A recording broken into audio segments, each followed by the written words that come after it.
Udah rapi belum duduknya nih? Hai Kencukenian, jangan lupa like, comment, and subscribe Serasan Radio 100,8 FM.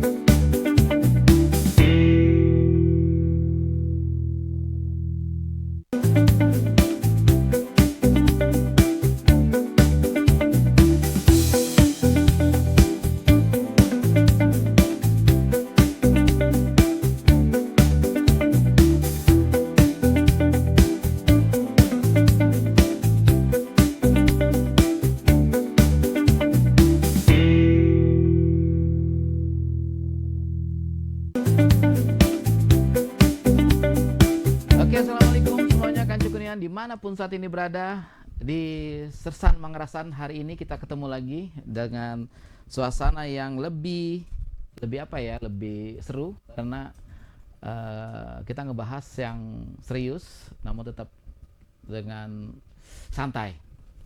Langsung bintang tamu kita hari ini dari rumah sakit umum daerah Muara Enim, Rumah Sakit Rabain, hadir dokter. Tunggu saya lihat dulu nih di sini deh, dokter apa nih? Gambarnya sih lucu sih Kancukunian, anak-anak, tapi nanti yang bahas agak-agak seru. Oke, kita hadir dengan Dr. Faisal Husin, SPA MSc. Assalamualaikum dok, selamat siang. Waalaikumsalam warahmatullahi wabarakatuh. Selamat siang Bang Anggi. Oke, sip. Beliau ini Kancukunian dokter anak ya dok ya? Yap. Di Rumah Sakit Umum Muara Enim. Sebelum dokter anak dok. Maaf dok kalau boleh tahu, kategori anak tuh usia dari Kalau menurut WHO 0 sampai 18 tahun. 0 sampai 18 tahun. Iya, Itu masih di ini ya apa dokter ya? masih di anak. Masih oke. Pantesan dok kemarin ada anak SMA. Jadi gini dok, ada anak SMA. Waktu itu ini cerita saya nih, pengalaman pribadi. Waktu itu anak saya umur sekitar, anak saya itu baru 2 tahun deh. Saya lagi cek ke dokter anaknya. Belum deh dok, belum 2 tahun. Belum setahun. Saya bawa ke dokter anak. Terus ada salah satu pasien itu, apa namanya dok? Saya tanya sama ibunya. Bu, ini ngapa berobat? Lah, ngapain kesini? Tidak nih dokter. Dia dari lahir sampai sekarang dokternya itu. Jadi dokter anak, apa namanya tuh, anak saya ini cocoknya sama dokter ini. Penyakit apa bu? Apa B-nya? Sakit apa B? Pokoknya nak pilek, nah ini pokoknya dokter ini. Bu, kan lah besar SMA, Ida katanya. Dia ketemu Bella senang katanya. Nah jadi sebenarnya berarti dok ya kategori anak 0 sampai 18 tahun. 18 tahun. Versi WHO. Versi WHO ya dok ya. Oke Kancukunian. Alhamdulillah hari ini kita kehadiran Dr. Husin. Beliau akan cerita tentang bagaimana dokter apa ya namanya juga menangani anak-anak terutama di Rumah Sakit Rabain. Dok, tahun berapa dok kita masuk Muara Enim? Baru, alhamdulillah ini udah mau masuk 1 tahun di Rumah Sakit Muhammad Rabain. 1 tahun dok? Iya, baru masuk. Masih anyar dok. Masih. Kalau dokter salah-salah jalan di Muara Enim wajar. Lah sebelumnya di mana kita dinas dok? Kemarin hampir 18 tahun di Aceh Barat Malabo. 18 tahun? Hampir 18 tahun.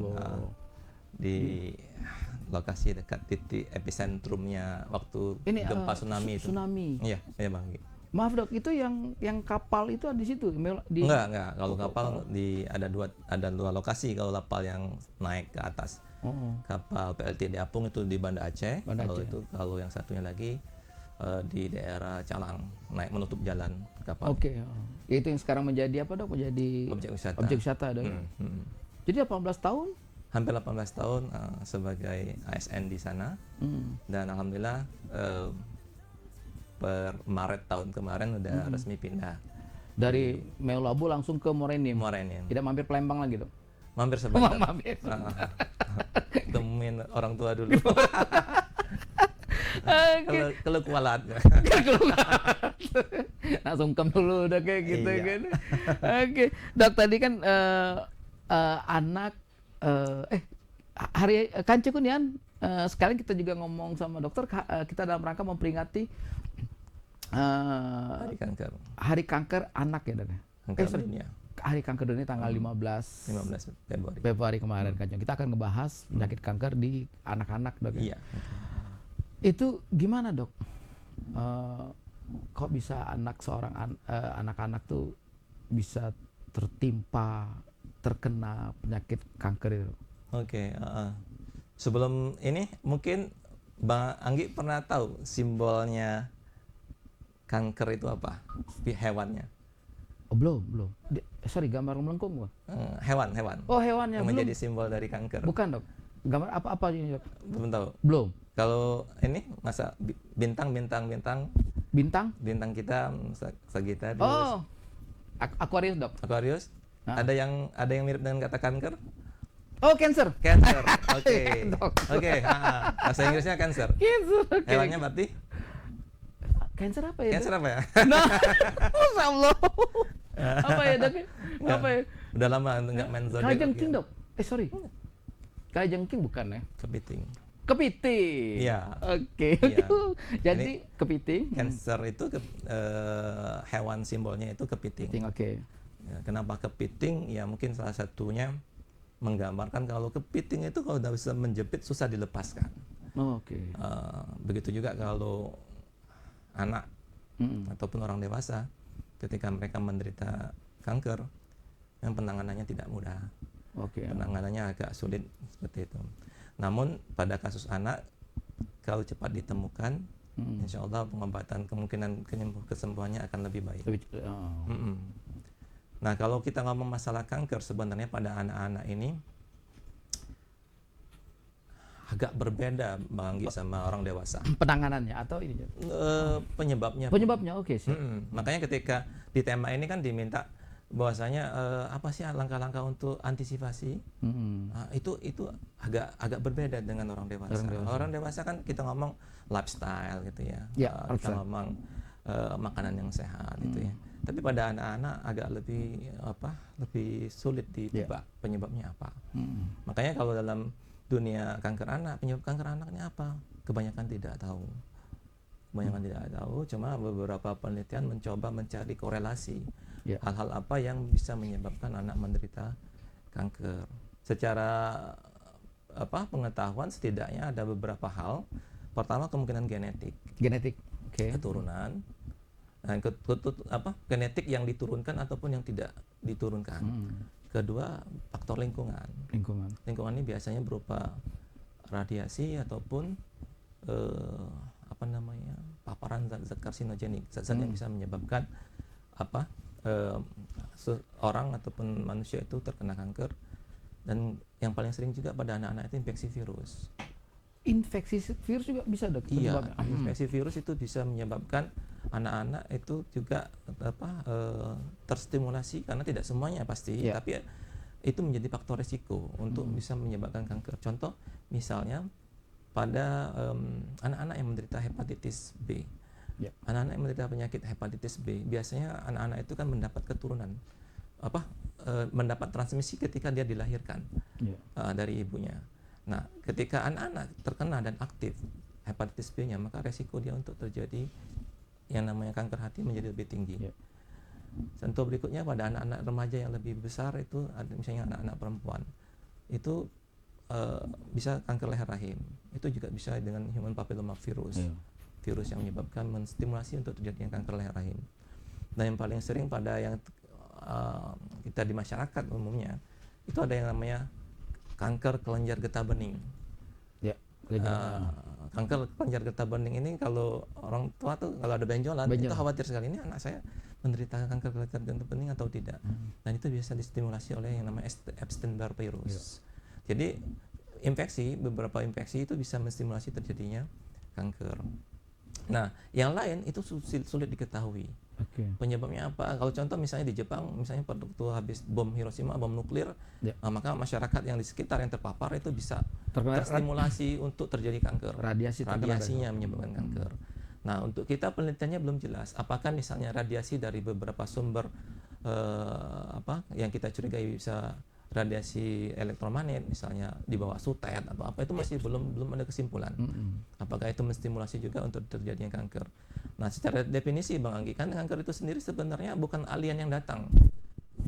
Oke. Bukan tiba-tiba ini saya mau nimbrung nih di anak ini. Enggak, dia memang dulunya adalah sel normal. Oh, iya. Sel tubuh normal, sel tubuh normal yang terjadi pertumbuhan yang sangat hebat, melebihi normalnya. Jadi terjadi pembelahan sel dalam lapisan sel itu, terjadi pembelahan sel sehingga membesar, membengkak dan membengkak. Seperti itu. Dan pada dunia kanker sebenarnya pada anak itu ada 2 pembagiannya. Yeah. Pertama, kanker yang basah, itu kanker darah. Itu yang banyak menimpa anak-anak ya, Dok? Iya. Oke. Itu yang tertinggi. Itu yang kita sebut dengan leukemia. Iya, leukemia. Oke. Itu kanker darah. Kanker darah itu yang penyebab terbanyak kanker. Kemudian pembagian kedua itu adalah kanker padat. Oke. Kanker padat ini banyak, tergantung lokasi di mana kenanya. Kalau kenanya di mata, itu kita sebut retinoblastoma. Retinoblastoma, kemudian kalau dia misalnya di tulang, itu biasanya kita sebut pada anak-anak itu sering osteosarkoma. Yeah. Dan Dr. Doli, sejawat kami, biasanya beliau sangat paham tentang itu. Tulang, Dok ya? Terus kalau kita misalnya kena di ginjal, itu ada yang namanya Wilms tumor. Kalau kena otot itu adanya rhabdomyosarcoma. Jadi kalau kanker yang padat itu terjadi di lokasinya di mana. Nah, kalau terjadinya di kelenjar getah bening, itu yang kita kenal dengan limfoma. Limfoma tadi. Limfoma itu yang di masyarakat dikenal dengan kelenjar getah bening. Kanker kelenjar getah bening. Karena yang sering salah kan disebut, apakah anak saya kena kelenjar getah bening? Itu salah pernyataan seperti, karena setiap manusia punya kelenjar getah bening. Oke. Sebagaimana kita punya pembuluh darah, sebagaimana kita punya susunan saraf juga, maka setiap manusia itu punya kelenjar getah bening. Yang mana kelenjar getah bening ini sendiri berfungsi sebagai pertahanan tubuh. Seperti itu. Nah, karena ini luasnya tadi Bang Anggi, luasnya pembahasan kanker itu mungkin tidak akan selesai dalam misalnya kita satu kali pertemuan, karena akan banyak sekali, dan ini kanker ini sendiri memerlukan pendiagnosisan, penegakan penyakit ini, kemudian pengobatannya pun berbeda-beda gitu. Penanganannya juga berbeda-beda. Contoh misalnya leukemia. Leukemia itu penanganannya satu, kemoterapi. Obat kemo. Semakin cepat diketahui bahwasanya kita misalnya ada yang anak terpapar ataupun menderita leukemia, maka akan kemungkinan untuk pengobatannya lebih baik, itu lebih tinggi. Semakin terlambat, kemungkinan pengobatannya akan lebih buruk. Berarti risiko kematian sangat tinggi, Dok ya? Iya, memang nanti ada pembagiannya. Dia ada yang kalau secara keilmuan dia ada yang limfoblast, ada yang dari sel limfoblast, ada yang dari myeloblast. Nah, yang limfoblast ini lebih baik dibandingkan yang myeloblast. Yang akut pada anak lebih kecil itu lebih baik dibandingkan yang kronik pada anak yang lebih remaja. Kayak gitu. Memang kalau kita ngomong dunia kanker serem ya? Karena tadi seperti yang kepiting tadi, mau dilepaskan susah dia, pengobatannya susah. Ini Dok ya. Semakin kita goyang semakin itu dia. Semakin jepit dia. Menjepit dia kan? Iya. Oke. Nah, campur-campur kita bahasanya. Dok, sorry Dok. Kalau tadi ini kenali 10 gejala kanker, Dok ya, ada dari mulai muka pucat, terus apa tadi itu nah, Dok, sorry Dok. Di anak-anak itu paling banyak nyerang tadi kanker darah ya. Kanker darah, leukemia. Itu penyebab utamanya apa penyebabnya, Dok? Nah tadi. Karena apa? Penyebabnya belum ada ya. Belum diketahui. Keturunan genetik juga belum bisa dipastikan. Belum bisa dipastikan. Oke. Kalau pada macam-macam kanker anak itu yang mungkin ada relasi hubungan dengan keturunan itu yang retinoblastoma, kanker bola mata. Bola mata. Oke. Itu bisa diturunkan sekitar 10 sampai, kalau saya baca tadi 10 sampai 30% itu bisa diturunkan kalau ada orang tuanya kena itu, Genetiknya. anaknya bisa kena juga sekitar 10 sampai 30% persentasenya. Dan yang cepat mudah dideteksi cuma salah satunya screening yang paling mungkin itu yang retinoblastoma tadi, yang kanker bola mata. Karena dia apa tuh secara kasat mata tampak sama kita ya, Dok ya? Enggak, selama dianya belum muncul benjolan yang gitu, mengerikan, itu anaknya masih normal gitu ya. Pemeriksaannya gampang sekali. Disenterin aja. Kalau pas disenterin ada gambaran seperti mata kucing. Kalau kita mobil, motor itu ada lampu kucing, ada pantulan. Kalau ketemu yang seperti itu hati-hati. Oke, jadi tidak harus nunggu apa tuh dia nonjol. Kalau itu udah parah. Sudah fase berikutnya. Fase awalnya dia cuma ada yang kita jumpai di situ, screening awalnya. Nah, pada kasus apa yang perlu kita waspadai misalnya pada kasus leukemia. Leukemia itu kan masalahnya kan terjadi kerusakan di pabriknya, Penganggi. Jadi di pabriknya itu sel-sel yang tadinya normal terjadi overstimulasi, dia melakukan pembelahan lebih cepat, lebih banyak, dan semakin besar dan mereka merusak proses normal. Ketika proses normalnya ini dirusak, maka tiga komponen darah yang kita kenal kan, darah darah merah, darah putih, sama yang terkenal kalau orang sakit demam berdarah, trombosit, ya kan? Atau bahasa Indonesia keping darah lah. Nah, kalau terjadi yang tadi leukemia, maka 3 komponen ini akan diganggu sama sel leukemianya ini, sel kankernya ini.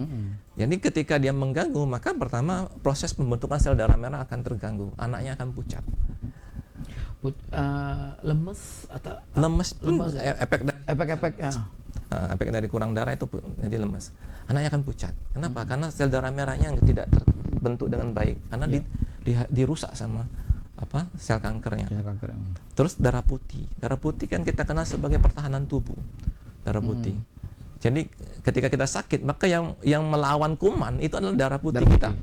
Baik itu dari limfositnya, ada neutrofinnya, banyak komponen darah putih. Nah, darah putihnya ini disupres, ditekan sama si sel kanker. Maka dia rendah sekali, sehingga pada tahap awal mungkin dia tinggi sekali karena pada sel-sel kankernya mendominasi. Maka dia akan tinggi sekali, tapi pada fase berikutnya itu dia bisa mensupres, menekan sel darah putih yang normal, sehingga dia sangat sedikit. Konsekuensinya apa? Daya tahan tubuhnya lemah, anaknya mudah sakit. Maka kalau ada anak sakit demam, nggak sembuh, kemudian demam lagi, atau demam ini kok nggak sembuh, udah 2 minggu nggak baik-baik. Itu salah satu yang bisa kita pikirkan, salah satu ya, tidak semua karena belum tentu juga itu kanker. Tapi itu menjadi salah satu data yang kita catatan buat kita. Ini anak apa ya penyebabnya kok demam terus? Nah, yang ketiga trombositnya tadi disupres lagi, ditekan karena dirusak. Ketika dia dirusak, trombositnya ini sedikit. Nah, fungsi trombosit apa? Mencegah perdarahan. Luka tutup pakai trombosit. Ada luka ditutup sama trombosit. Ini kan memang luar biasanya pencipta kita kan. Nah, jadi ketika terjadi trombositnya rendah, benturan luka atau terbentur tidak terbuka tapi lebam. Lebamnya. Luka kok lebam, merah di bawah kulit atau biru di bawah kulit. Nah, ketika ini kita sarankan pasti screening deh. Cek darah lengkap dulu deh. Nah, Dok, yang demam tadi itu biasanya masanya berapa lama, berapa waktu, berapa hari gitu? Ya, setidaknya untuk mengantisipasi itu. Ya, kalau pada kasus demam kan kalau dia sudah melebihi 2 minggu. 2 minggu. Itu kan kita udah mulai pikir ini kok jadi prolong, demamnya kok manjang gitu ya. Ya, kita ngomong kalau misalnya demam berdarah, kita ngomong demam tipes atau demam yang lain, itu kita bisa prediksi bahwasanya ini ya kalau pengobatannya tepat kurang dari 10 hari udah teratasi. Nah, ini kok dikasih obat ini nggak mempan, atau turun sebentar, berapa hari kemudian naik lagi. Itu dikasih obat apa lagi nggak mempan. Nah, itu yang perlu salah satu kita khawatirkan. Ini harus dilacak lebih lanjut. Ada apa nih? Nah, kalau seandainya dari 3 tadi muncul, ya kan, 3 komponen permasalahan tadi muncul, kita ceklah dengan darah lengkap, minimal screening darah lengkap dulu lah. Darah lengkap, karena nanti kalau untuk pendiagnosisan pastinya itu agak dan prosesnya memang agak bukan hanya panjang, ya agak menyakitkan, karena nanti harus mengambil dari sumsum tulang langsung, belakang itu dok ya. langsung ngambil dari pusatnya pabrik darahnya. Nah itu agak sakit, proses yang sakit karena harus ngebor tulang. Iya. Tapi ini yang paling gampang, kita ambil dulu dengan Cek darah biasa gitu, seperti pada umumnya kita ambil darah. Nanti minta tolong teman-teman patologi klinik yang untuk kemarin menganalisis. dokter Novi kan dokter. Itu beliau patologi anatomi. Oh, itu. Nah, yang patologi klinik nanti kayaknya perlu diundang juga. Oke, nyambung dok ya. Itu nanti beliau menganalisis ada nggak sel kanker di situ. Kalau ada, ya harus dipastikan ini jenis kanker yang mana. Karena beda tipe leukemia itu banyak macamnya, beda tipe, beda kemungkinan kesembuhan, dan beda kemungkinan pengobatan, protokol pengobatannya. Jadi leukemia kanker darah pun masih ada ininya lagi, ada lagi turunan-turunannya lagi. Ada yang akut, ada yang kronik. Ya. Ada yang dari seri limfoid, ada yang seri myeloid. Seri yang limfoid pada anak-anak kecil, pada umumnya sering yang akut dan limfoid dari limfoblast. Jadi yang kita kenal tuh acute lymphoblastic leukemia, atau bahasa Indonesia leukemia lymphoblastic akut bahasa Indonesianya. Itu kalau cepat penegakannya dan bukan terjadi pada usia-usia yang beresiko itu di bawah 1 tahun biasanya kurang bagus, atau di atas 10 tahun itu juga kurang bagus biasanya. Kalau berada di 2 tahun sampai 10 tahun, pengobatan cepat, didiagnosis ditemukan dengan cepat dan diobati dengan tepat, itu biasanya prognosisnya, kemungkinan untuk survive-nya lebih tinggi, lebih bagus lagi. Oke, semuanya kanca kunian seru dengan dokter kita sore hari ini ngobrolnya agak serem. Kita belum ngomong-ngomong kanker-kanker yang lain, yang padat tuh. Yang padat. Kalau kita kanker yang kita ya lebih ke arah sedihnya ya. Benar. Karena pengobatan itu bukan pengobatan yang ringan. Butuh waktu dan butuh dana yang tidak sedikit. Bukan hanya itu. Apalagi itu, dok? Pengobatannya itu keras Ya. Bukan hanya sel kanker yang dihajar, sel normal pun juga ikut kena deh. Anaknya nanti rontok rambutnya. Dan banyak lah gitu. Oke semuanya, kanca kunian, kelar seksi lagi. Sesi. Ngomongnya kanca kunian, berarti sesi berikutnya kita bahasa dusun. Bahasa dusun. Kanca kunian, nanti kita kembali lagi setelah yang satu ini. Kembali lagi kita di sesi kedua ini, nanti kita ngobrol lebih seru lagi, lebih lebih apa ya dok ya? Lebih spesifik. Lebih dalam lagi. Lebih dalam lagi. Dokter, tahun kapan dok kita ngambil spesialis anak ya dok? Alhamdulillah saya 2012 Januari udah di wisuda sebagai dokter anak di Jogja, di UGM. Kenapa dok ambil jurusan itu? Anak. Jujur atau? Jujur. Ini ada 2 versi dok. Jujur atau apa nih pertanyaannya nih? 2 versi dok, boleh dok disebutin. Kalau dibilang jujur nggak enak didengar orang. Keren. Kalau jujur nggak ada pilihan lain. Sorry dok, kalau misalnya ada ibu lahiran, itu kan dokter kandungan, kemudian dokter pembius, anestesi, dokter anak juga. Dokter anak. Dokter ada di tim itu ya? Ada di situ. Nah ini dok, ini pengalaman pribadi. Jadi dokter waktu anak saya yang pertama itu sampai yang kedua tuh dokter anaknya sama tuh dok. Nah jadi kalau mereka kakaknya sakit, adanya pasti ikut. Oke. Kakaknya sakit, adanya pasti ikut. Dan dua-duanya pasti dikasih obat sama dokter itu. Tahu kenapa itu? Nah itu kenapa tuh? Karena serumah. Oke. Serumah. Oke. Terus mereka tuh nggak ini, karena jarak usia mereka hampir nggak nyampe 2 tahun lah dok, dekat. Jadi mereka tuh kayak ini. Dipisahkanlah malam itu.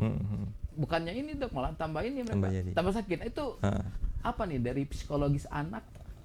Enggak sih sebenarnya. Enggak ya, Jadi kalau kita ngomong teori penyakit kan, seseorang itu ketika sakit itu kan belum langsung jadi gejalanya. Oh, oke. Jadi ketika misalnya kakak sakit gitu ya, adik belum misalnya. Nah, adik sudah terpapar, tinggal nunggu ini imunnya rendah atau tidak. Oke. Kalau dia terpapar, dia bisa jadi sakit atau tidak sakit. Jaraknya tergantung jenis penyakitnya, bisa 1 minggu kemudian, bisa 3 berapa hari kemudian, atau kalau barengan terpapar dengan orang lain yang barengan lagi dalam perjalanan nih, dalam perjalanan atau kita mampir ya ada orang yang sakit nih, orang sakit misalnya yang menular misalnya batuk pilek atau diare gitu ya. Nah kebetulan kita berada di lokasi di situ juga, yang hal-hal yang simpel lah, dia megang bekas pegangan orang tadi bisa kan, dia megang di lokasi yang orang tadi bersin gitu ya.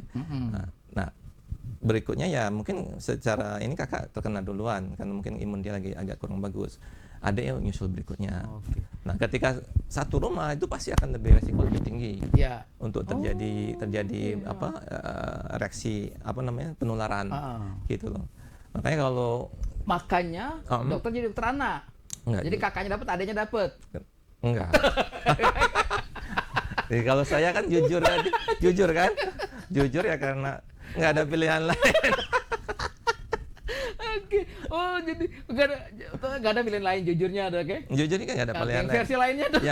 Yang versi baiknya gitu ya kan, ya bisa bantuin anak yang sakit gitu loh, bantu orang lain yang lagi butuh bantuannya. Oke, jadi benar kalau kakaknya sakit, adiknya terpapar, atau adiknya sakit, kakaknya terpapar, itu resikonya lebih tinggi daripada ini. Soalnya saya tuh bingung, dok, setiap kakaknya sakit, adiknya pasti ngikut. Walaupun apa namanya itu, dok, walaupun ya maksudnya belum sakit benar, masih agak sakit lah, dia pasti ikut tuh. Dan dia selalu tersugesti kalau ketemu dokter itu. Iya. Dan dalam dunia kedokteran kalau udah tersugesti itu levelnya luar biasa. Lihat pelang praktek itu udah bisa sembuh. Bener, dok. Terus gitu kan, pas lihat pelang prakteknya sembuh ya kan. Jadi pas nggak itu mau sakit apa nggak jadi, udah sehat. Nah, dok, tadi kita itu kan asma, dok. Iya, salah satunya ya, nggak mesti semua asma ya. Dok, kalau asma, dok, biasanya tuh dari usia berapa tuh anak-anak bisa asma itu apa maksudnya gini? Ini ganti topik nih kita. Enggak, sebelum kanker, dok. Sebelum kanker. Maksudnya gini, sesak napas asma itu kalau anak-anak dari usia, maksudnya usia gimana sih ngomongnya, dok, bingung juga nih. Memang dari kecil? Iya, sebenarnya anak-anak itu bisa. Cuman kita untuk memastikan diagnosisnya itu apakah ini benar-benar asma atau tidak, memang butuh waktu yang lebih stabil. Makanya biasanya yang paling pasti itu secara klinis itu anaknya sudah di atas 2 tahun ya. Itu baru. Tapi secara klinis kita udah bisa curiga ini anak ini asma nih sebenarnya. Karena kalau mau pastinya kan ada yang namanya tes spirometri. Nah, tes spirometri anak-anak nggak bisa. Untuk tes spirometri anak-anak yang lebih gede mungkin bisa gitu. Tapi secara klinis kita udah bisa juga. Ini anak ketika sesek kok ada suara wheezing gitu ya. Satu. Walaupun pas dia tidur atau gimana? Nggak mesti dia tidur. Untuk yang ringan biasanya kita dengarkan dengan stetoskop itu udah tahu kita, oh ini asma nih. Ngiknya itu jelas, ngiknya asma, bukan ngik punya penyakit lain. Kedua, ketika kita terapi, dikasih misalnya kita nebulisasi, langsung membaik. Oh iya ini asma secara klinis. Karena kita untuk menegakkan tadi pakai alat tadi kan anak-anak biasanya belum bisa. Anak-anak seperti itu. Jadi ya yang perlu kita waspada itu kalau misalnya orang tua punya riwayat alergi. Jadi ini, dok. Ada yang namanya ini Bang Anggi, alergi mah. Itu ada perjalanan alergi. Anak bayi baru lahir kok ada merah-merah di sini. Ya. Bintik-bintik atau orang tuanya, oh ini alergi kena susu nih, ASI nih. Ternyata itu bukan, itu memang perjalanan alerginya. Itu yang kita bilang dermatitis atopi gitu ya. Nah, terus nanti berjalan anaknya kok sering batuk-batuk ya.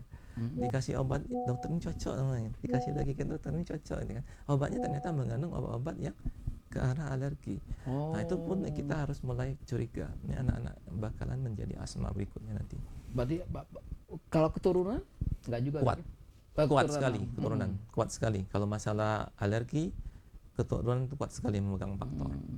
Beda dengan kasus yang kita kanker, keturunan itu tidak begitu dominan. Justru kalau kanker maaf, berarti kanker itu faktor luar lebih besar dominan. Iya, kalau secara kemungkinan faktor luar ini lebih kuat dibandingkan genetik.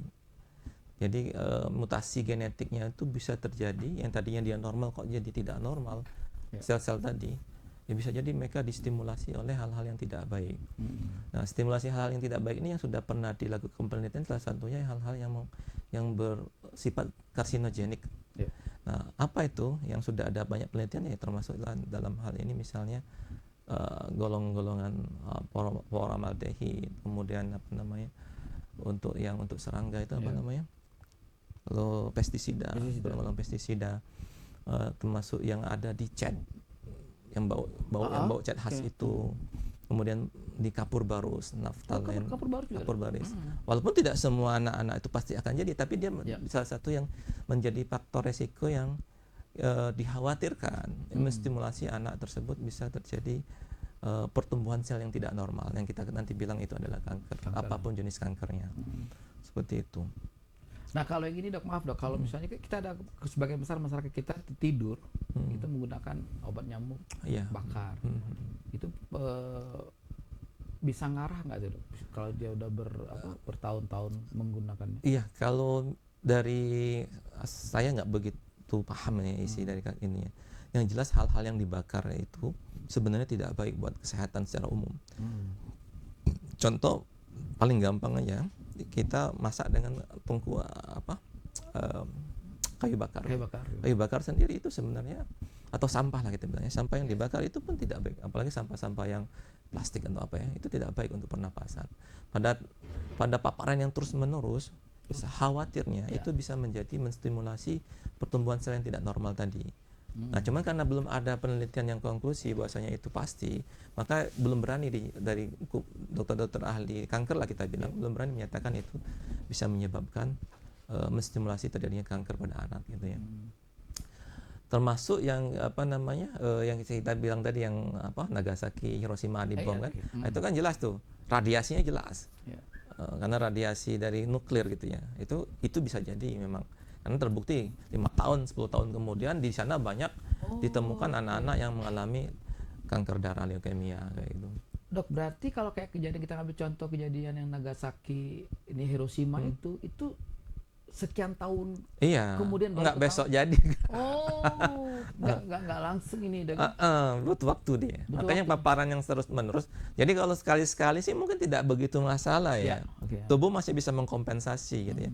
Tapi pemakaian yang berulang-ulang, misalnya tadi anaknya kurang makan serat gitu ya, senang makan yang fast food ataupun yang ultra processed food, model-model kayak sosis dan sebagainya gitu ya, atau yang nugget-nugget itu yang sudah pengawetan lama dan sebagainya. Itu kalau sekali dua kali mungkin tidak akan bisa begitu masalah karena tubuh masih punya kompensasinya.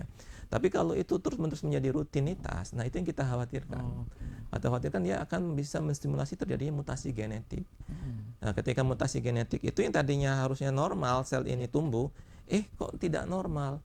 Contoh misalnya, setiap tubuh kita ini kan akan mati sel-selnya itu dan digantikan sel baru. Ya. Nah, misalnya di usus itu selnya mati digantikan sel baru. Nah, ketika terjadi mutasi, maka penggantinya ini udah nggak betul lagi. Dia sudah di luar regulasi tubuh normal, semaunya aja dia tumbuh. Nah, itu yang kita bilang nantinya jadi kanker gitu. Itulah yang nyebar ke seluruh tubuh yang bikin ini dong. Nah, tapi kalau bedanya kan kalau misalnya sel kanker yang padat, biasanya dia butuh waktu di lokasi dia kena tadi di tulang, di kelenjar getah bening, kemudian di otak gitu ya, di ginjal, di otot dan sebagainya. Dia butuh waktu. Kalau tidak tertangani dengan baik, dia akan menyebar. Tapi kalau sel kanker darah, itu kemungkinan penyebarannya lebih cepat karena dia mengikuti edaran darah dari kepala sampai kaki. Nah, kalau di usia anak dok, usia berapa yang bukan paling banyak terkena? Tadi sekitar 2-10 tahun itu dok. Kalau di sel kanker leukemia, kanker darah itu sekitar di usia 2-10 tahun. Dok, antara jenis kelamin pria dan wanita, ada kita mana yang anak-anak ini? Sementara ini belum ada data yang memastikan bahwasanya ini akan lebih banyak. Tapi per kasus ada sih gitu. Misalnya yang kelenjar getah bening, saya lupa datanya ya. Tapi dia ada yang agak sedikit lebih banyak misalnya pada anak perempuan dibanding anak laki-laki. Tapi senggang mending itu beda lagi. Ada pembagian. Ada yang misalnya pada anak ya ada 3 tuh saya banding ada Hodgkin, non Hodgkin sama Burkitt. Nah itu pun masing-masing beda juga nanti mana yang lebih banyak antara perempuan sama laki-laki. Tapi ya balik lagi secara tidak ada perbedaan yang bermakna sih sebenarnya antara jenis kelaminnya itu. Nah kalau di rumah sakit Rabain kita? Oke, di rumah sakit Rabain kita saat ini baru bisa sampai ke penegakan kecurigaan diagnosis. Ya, jadi misalnya contoh ada anak yang masuk dengan pucat, kemudian pasti kita melakukan anamnesis teman-teman di UGD biasanya sakitnya apa aja selain pucat, ada demam atau dan sebagainya, ada perdarahan atau tidak gitu ya. Kemudian dilakukan pemeriksaan darah lengkap. Nah dari darah lengkap itu ketika kita dilaporkan kita bisa melihat ini ada nggak permasalahannya yang mengarah ke sana. Nah, kalau ada contoh misalnya terjadi lonjakan sel darah putih yang begitu tinggi di awal-awal, itu kita udah khawatir. Nah ketika sudah seperti ini harus dipastikan segera. Makanya saat ini kita belum bisa. Kita harus melakukan rujukan ke fasilitas yang lebih lengkap ke Palembang untuk melakukan pemastian ini bahwasanya ini leukemianya ke arah mana nih, apakah limfoblas atau myeloblas serinya, akut atau kronik. Setelah diketahui nanti ini tipenya dibagi lagi, misalnya akut tadi yang limfoblas akut dia ada tipe lagi, subtipe lagi, L1, L2, L3-nya lagi. Nah dari situ juga ini ternyata prognosisnya akan lebih baik kalau diobati dengan baik dan tepat gitu. Yang ini agak berat karena kasusnya sudah terlambat, sudah terjadi penyebaran di mana-mana. Seperti itu. Nah, sini tadi pencegahan dok ya, pencegahan yang paling apa ya maksudnya tuh kita di masyarakat umum terutama di Muara Enim maksudnya yang apa sih yang paling cara pencegahan yang paling maksudnya tuh tidak ribet lah. Oh gitu. Pak enaknya gimana? Yang ringan-ringan. Yang ringan-ringan. Ada kebiasaan-kebiasaan kita ini kan kadang-kadang kan. Iya, perilaku hidup sehat sebenarnya. Nah, oke. Perilaku hidup sehat. Contoh misalnya yang ya di mana-mana ya, bukan di Muara Enim ya, di Indonesia bahkan di tempat saya dulu pun seperti itu. Contoh merokok. Oh, oke. Oke. Yang merokok bapaknya nih. Bisa bapaknya ngerokok gitu ya. Apalagi yang parah bapaknya ngerokok di rumah misalnya. Ya kan yang pasif kan lebih beresiko. Iya, yang beresiko. Dan dia karsinogenik, bisa memicu kanker. Makanya kalau di Kementerian Kesehatan itu ada yang dia bilang cerdik, singkatan dari C itu cek apa namanya tuh kondisi badan, evaluasi kesehatan. Kemudian itu enyahkan rokok. Iya. Siap. R itu rajin beraktivitas kalau orang beraktivitas ya olahraga. Kemudian cerdik D itu diet yang seimbang. Nah, kemudian I-nya itu istirahat yang cukup, tidur karena kalau tidur kurang pun itu kan berarti kan dalam kondisi tidak baik. Dan terakhir yang K-nya itu kelola stres. Ini semua sebenarnya bisa faktor yang menyebabkan untuk menstimulasi terjadinya kerja sel-sel tubuh tidak normal. Seperti itu. Jadi ya kalau harapan kita ya anak-anak kita, ya contoh misalnya anak-anak kita tadi ya janganlah kalau memang kita nggak bisa lepaskan rokok, ya janganlah merokok di dekat anak kita. Kalau perlu ketika masuk rumah kita udah mandi dulu gitu. Jadi lebih aman lah, ya izin lah terhadap anak-anak gitu ya. Kan karena yang namanya di baju kan masih ada baunya gitu kan. Seperti itu. Kemudian ya makanan dan usahakan anak-anak kita makan makanan yang sehat gitu ya. Ya sekali-sekali boleh lah yang biar mereka nggak terlalu sekali tapi jangan jadi kebiasaan. Jadi kalau usahakan dia mulai dilatih untuk makan yang sehat. Terutama yang sangat kurang anak-anak kita adalah makanan yang berserat. Makanan yang berserat. Iya, sayur sama buah-buahan itu kan masih agak kurang. Rata-rata yang banyak itu kan yang protein. Apalagi protein yang yang tadi yang fast food gitu Fast food. ya, yang fried chicken lah gitu kan, sosis lah dan Sosis segala sebagainya. masuk. Sebelah dok. Ya salah satunya.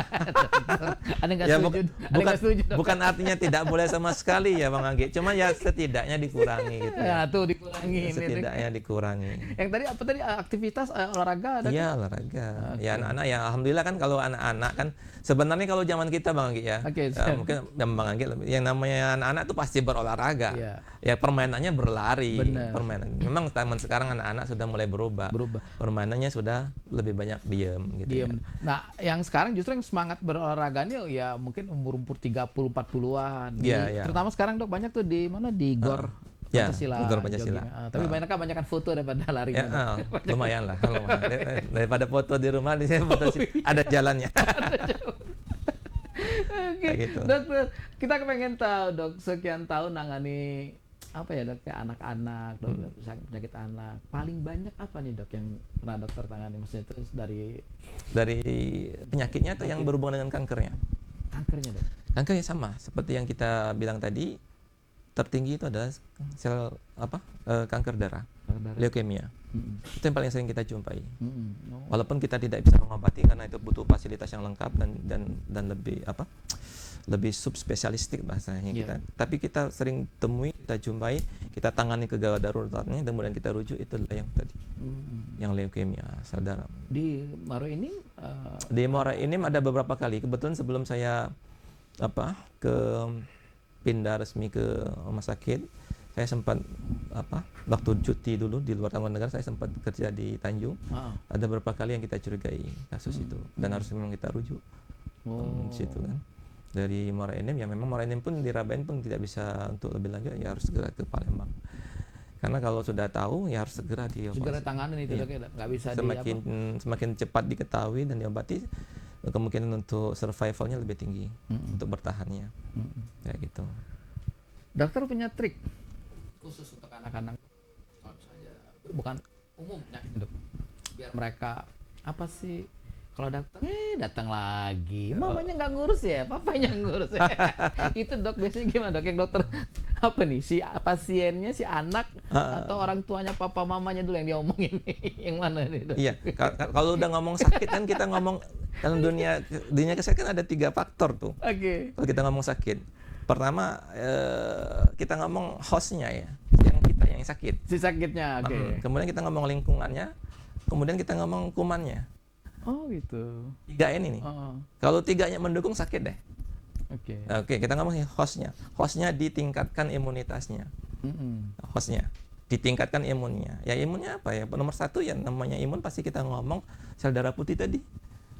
Ya, sel darah putihnya harus diaktifkan. Nah, sel darah putih itu yang bisa dari makanan yang sehat yang bisa menyupport ke sana. Makanan yang sehat itu apa yang lengkap tadi, diet yang seimbang, yang terutama ada proteinnya, kemudian ada mineral sama vitaminnya, terutama yang tinggi antioksidan yang tinggi itu kan penting untuk imunitas tubuh anak. Itu satu. Kedua ya tadi kita ngomong aktivitas ya. Ya jangan mager bahasa anak sekarang. Ya mager bener. Jadi diajak lakukan permainan yang mereka bergerak gitu, gitu. Jadi kemudian bagaimana berikutnya ketika ada wabah, ketika ada lingkungan tidak baik, kan ada faktor lingkungan. Nah, ketika lingkungan tidak baik, maka kita harus memproteksi diri dulu. Jangan jadi sok pahlawan kita. Wah, saya ini rajin berolahraga, saya ini makan yang sehat, nggak apa-apa nih gitu. Jangan.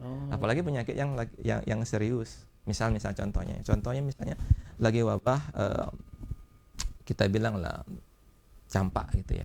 Campak ini penyebarannya cepat sekali. Ya. Nah, jadi kalau lagi ramai campak ya udah jangan. Gitu. Jangan kita mengekspos diri terlalu dekat dengan orang-orang yang sakit gitu ya. Atau pada orang-orang yang lebih rentan ya harus dijaga. Anak-anak di bawah balita yang di bawah yang di bawah 1 tahun itu kan lebih beresiko. Itu juga harus lebih diproteksi gitu ya. Itu kita ngomong host, kemudian kita ngomong lingkungan. Lingkungan berarti sebenarnya ini harus kita kelola lingkungan, jangan sampai lingkungan mensupport menjadi penyakit. Ya, paling gampang lah gotong royong, jangan sampai gotnya mampet gitu. Nah, karena kalau mampet jadi sumber penyakit di situ. Paling gampang Lebih itu. gampang gitu. Atau jangan sampai ada genangan air, kemudian dia ada apa namanya tempat nyamuk bersarang di situ bertelur dan menyebarkan penyakit seperti itu lingkungan itu kita kendalikan. Yang terakhir ya virus. Kalau virus agak sulit. Kalau kuman. Kumannya virus, ada bakteri, ada yang lain.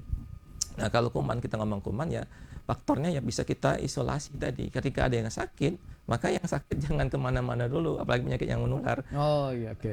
Untuk kemarin kan yang apa kata kita di kampung bawengan. Wah itu kan ketika dia sakit, dia masih sekolah, udah deh, tunggu aja kawan-kawan di sekolahnya bakalan ketularan. Untuk dia juga berisiko, untuk kawan-kawannya juga bisa bertambah luas. Jadi bahasa simpelnya, bahasa singkatnya sih perilaku hidup sehat. Perilaku hidup sehat ya. Oke, Kan Cukunian ini dokter, kalau ada yang ini apa di Rumah Sakit Rabain kita berdinas setiap hari atau kalau saya kebetulan di hari Kamis dari poli anaknya. Poli anak kita jam dari pelayanan dari jam 8 pagi sampai siang ya.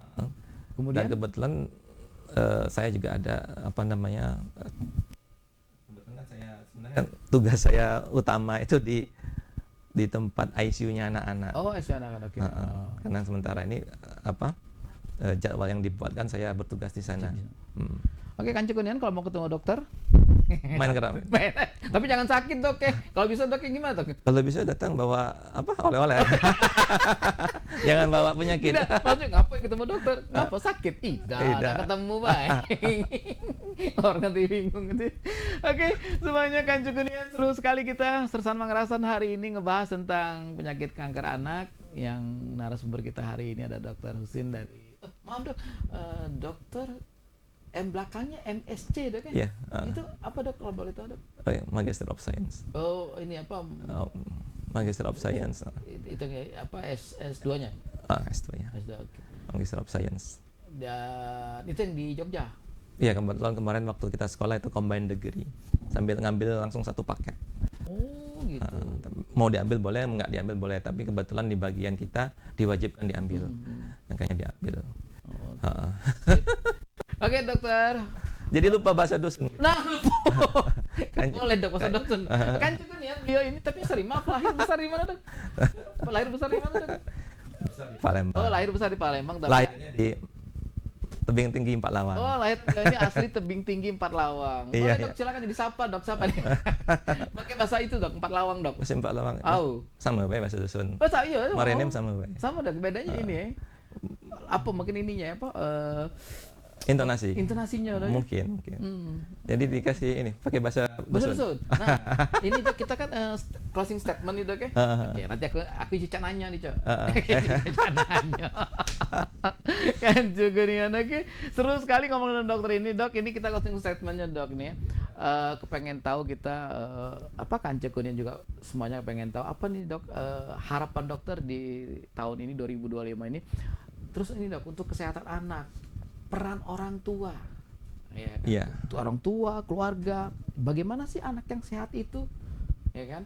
Ya maksudnya ya syukur-syukur sakit yang kanker adalah sakit yang masih kategori ganas Dok ya untuk. Kalau kita bilang kanker itu berarti ganas. Ganas ya Dok.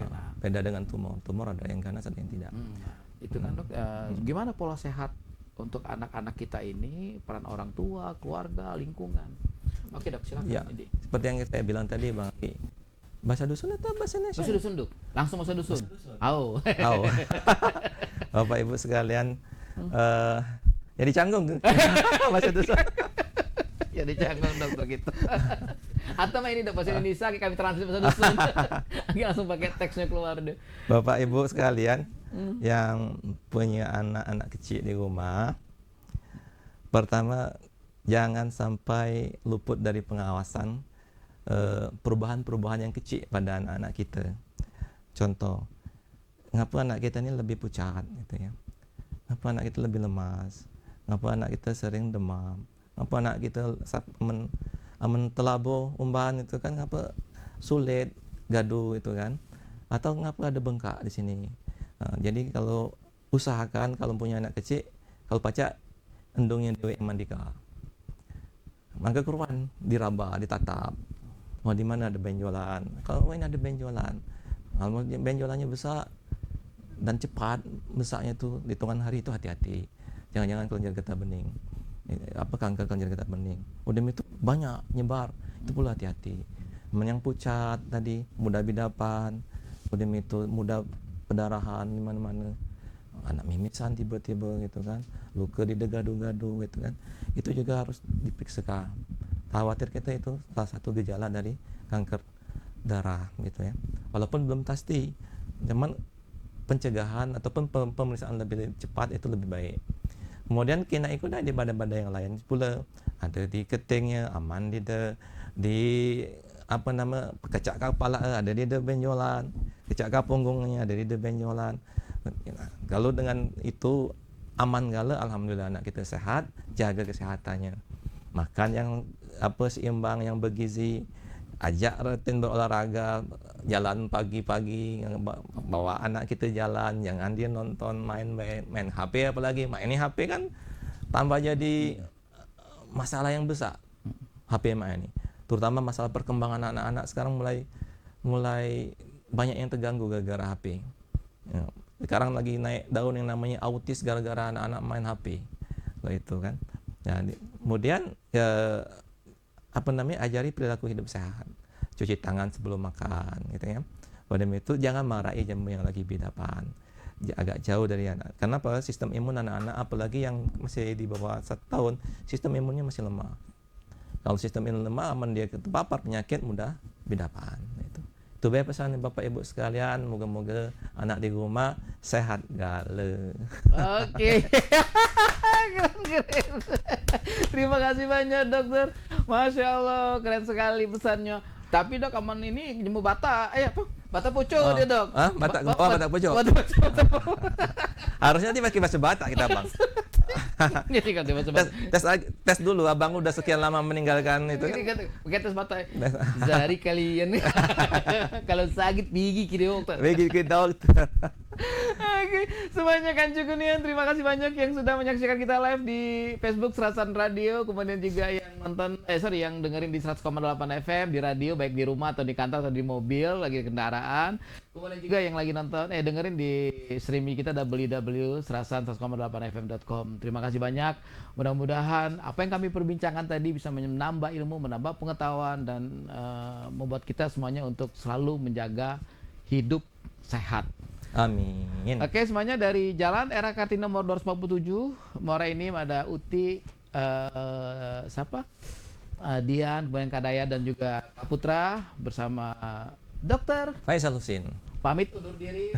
Wassalamualaikum untuk semuanya. Bye-bye. Bye-bye.